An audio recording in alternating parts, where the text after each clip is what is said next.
ای ګرانه مسلمان وروره، ته ولې خفه یې؟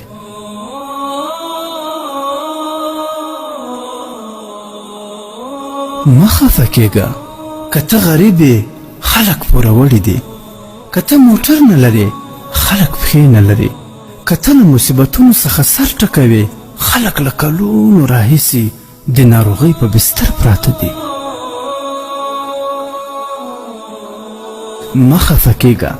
که تا یو زوی له لاسه ورکړی وي، خلکو ډېر زامن له لاسه ورکړي. که ستا څخه مالي تاوان شوی وي، د خلکو ډېر ځاني او مالي تاوانونه شوي دي.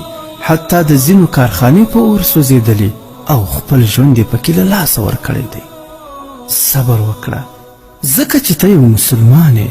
په الله جل جلاله او د هغه په رسولانو، کتابونو، ملائکو، تقدیر او په ورځ د آخرت ایمان لرې.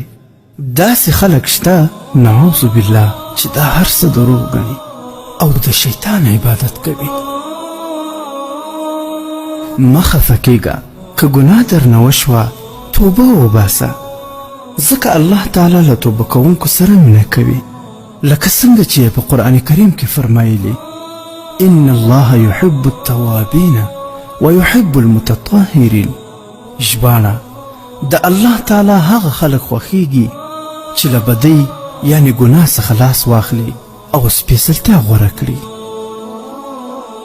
که غلطي دې وکړه، اصلاح یې کړه، ځکه چې د الله جل جلاله رحمت پراخه او د توبې دروازه یې خلاصه ده.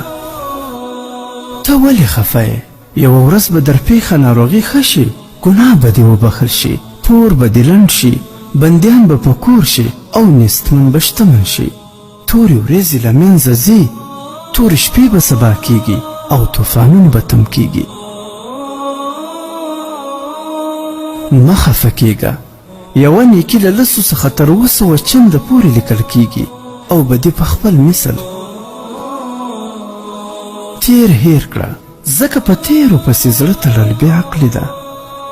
د الله جل جلاله ذکر کوه، ځکه په دې سره زړه ډاډمنېږي.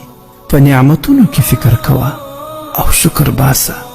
ستاسې رزق له آسمانه دی. تا ویلي ما ویلي پرېږده. خفګان مه کوه. خفګان مغزه خرابوي او له سترګو څخه خوبونه وړي. په ورځني ژوند کې سستي راولي او د ژوند انځور خرابوي. مه خفه کېږه. ته ښه پوهېږې چې دا ژوند د فاني دنیا هسې یو خوب دی. ستړیاوې لري، ستومانۍ لري، سهار خوشحالي، ماښام غمونه لري. دا هر څه به تیر شي. چاته په زړه کې کینه او بد مه ساته. خپل ژوند د خفګان بدبویه کنده مه جوړوه. الله پاک په هر څه نازولی، نو الله جل جلاله ته شکر وباسه.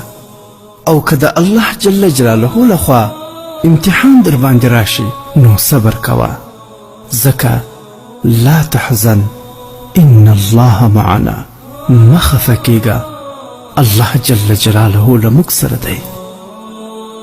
خو یوه خبره واوره، هغه دا چې که دې له ژونده زړه تور دی او په زړه ستړی او خپل مرګ ته په انتظار او زړه دې تل د خفګان په تورو تیارو کې پټ دی، هیڅ خوشحالي هم نه لرې، نو پوه شه چې ته د خپل محبوب خدای جل جلاله او د هغه د ګران رسول صلی الله علیه وسلم څخه ډېر لرې شوی یې.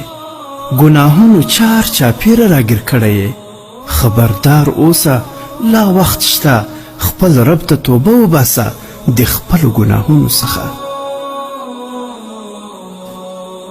ای ګرانو مسلمان وروره، راځه د الله جل جلاله سره او د هغه د محبوب پیغمبر صلی الله علیه وسلم سره مینه محبت کوه، ځکه چې پر الله جل جلاله خپل بندگان ډیر زیات ګران وي.